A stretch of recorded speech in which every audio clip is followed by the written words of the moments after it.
Itu kalau bikin soal memang lama ya, tapi pada intinya kalau kembali ke sini, Kemendikbud tidak terlalu mempermasalahkan itu. Nah, kalau sekitar tahun 2010 itu justru nggak tahu kalau tahun sekarang ya, justru Kemendikbud mencurigai dosen yang bisa menelurkan atau mempublikasikan penelitian lebih dari 2 dalam 1 tahun. Dalam 1 tahun, kalau dosen mempublikasikan 3 penelitian, itu malah dicurigai. Artinya perlu di investigasi lebih lanjut, apakah itu beneran karya dia atau diaku-aku gitu. Ya, itu kejadiannya ketika dosen mengajukan naik pangkat. Ya, ketika naik pangkat itu ada syarat ternyata gitu. Ada arahan setahun itu maksimal 2 gitu ternyata arahannya. Kalau lebih malah dicurigain. Terus apa hubungan dengan ini? Saya mau kasih tahu kalau amount of work itu tidak harus produktif banget gitu. Tidak harus, justru malah itu dicurigain gitu ternyata di Kemendikbud. Dan lagi pula di sini juga tidak ada tulisan harus harus maksimal gitu, atau lebih banyak itu lebih baik. Tidak ya, tidak dikatakan demikian. Di sini cuma dikatakan jumlahnya berapa per waktunya, apakah itu melanggar peraturan atau tidak. Oke, saya cuma mau kasih tahu itu doang ya. Kalau throughput itu nggak harus lebih banyak lebih baik. Respon time juga sama. Kita lihat ya, di average delay between transaction.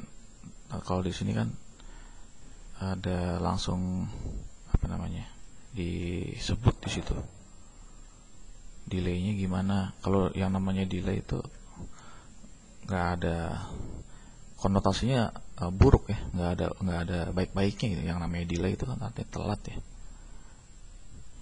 Emangnya ada ya orang yang butuh delay gitu.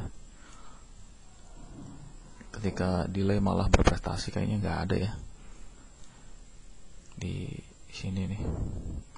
Dan seterusnya. Jadi ini kategorinya ada 6, terus ada sub kategorinya bervariasi. Ya, di sini ada sub lagi, ini bisa aja 9. Atau bisa sampai 10 ya, tergantung. Kalau memang tidak ada di sini ya, khusus untuk output. Kok di sini tidak ada ya? Ya sudah, nambah jadinya 9. Gitu maksudnya. Silakan, ini ada baca ya. Ini lihat di halaman ini untuk checklistnya ya. Ya, halaman ini ya gambarnya ini sebenarnya. Kita lanjut. Oke, itu tadi metode PIS ya, secara singkat. Silakan Anda baca secara aktif di PDF-nya mengenai detailnya, maksudnya setelah checklist terus ngapain, itu ada di PDF-nya. Silakan. Kita lanjut ke nomor 6 ya. Nomor 6 itu, tunggu sebentar ya, ini kembali lagi deh. Oke, ini tadi ya, saya lupa belum membacakan ini nomor 6 ini ya. Nomor 6 ini poinnya ada banyak sebenarnya, ada sub poin ya. Jadi mahasiswa harus mampu menjelaskan tiap-tiap fase esensialnya dulu gitu ya. Nah, untuk tiap fase tadi juga mampu menjelaskan tujuannya, input dan outputnya.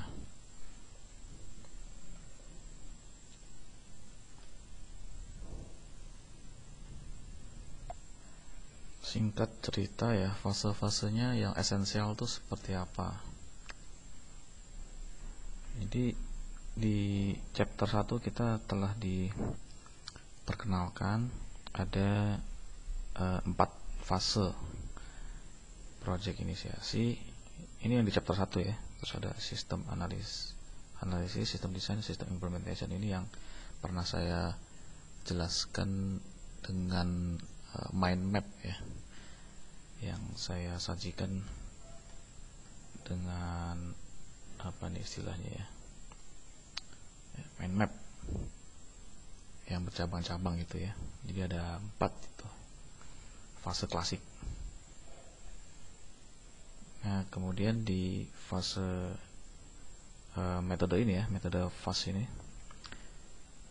apa itu fase ya, itu silakan Anda mengacu ke video yang lalu ya. F itu framework, ST nya system thinking ya, A ya lupa apa. Jadi fase ini adalah suatu metode system development. Dia terdiri dari 8 ya, dari sini sampai sini. Di fase 1 scope definition itu juga di dalamnya ada project initiation. Jadi intinya aja ya, semua yang classic system ini ada di dalam fase. Namun di contohnya di fase sini ada dua sekaligus yang masuk ke problem analysis.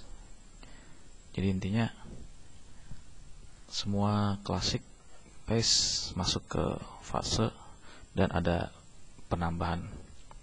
Jadi cuma ganti nama aja, jadi dikombinasi gitu, dikombinasi. Ada yang cuma sendiri, ada yang ini. Nah, tapi intinya sih ini isinya ya klasik juga. Tapi di dalamnya adalah penambahan nanti ya. Nah, gimana cara menerapkan fase ini di dalam sistem development adalah seperti gambar berikut ini. Ini adalah proses view. Jadi gambar proses dari bagaimana cara mengembangkan sistem. Ya, ini dimulai dari mana? Ya, tadi di sini kan ini pertama, kedua, ini kita lihat saja di mana scope definition. Nah, dia ada di sini. Ceritanya ada komunitas bisnis nih ceritanya. Terus mereka berdiskusi, tapi mulainya dari mana? Apa yang didiskusikan? Mulai dari mana? Ya, ini ada start. Kita mulai dari problem, opportunity, directive. Itu masuk ke scope definition. Nanti di sini ada input dan output. Jadi ini input ya, ini inputannya. Nah outputnya ada 2 gitu, yang tadi di tujuan ini ya, yang di 9 syarat tadi kan harus mampu menjelaskan inputnya apa, outputnya apa, tujuannya apa.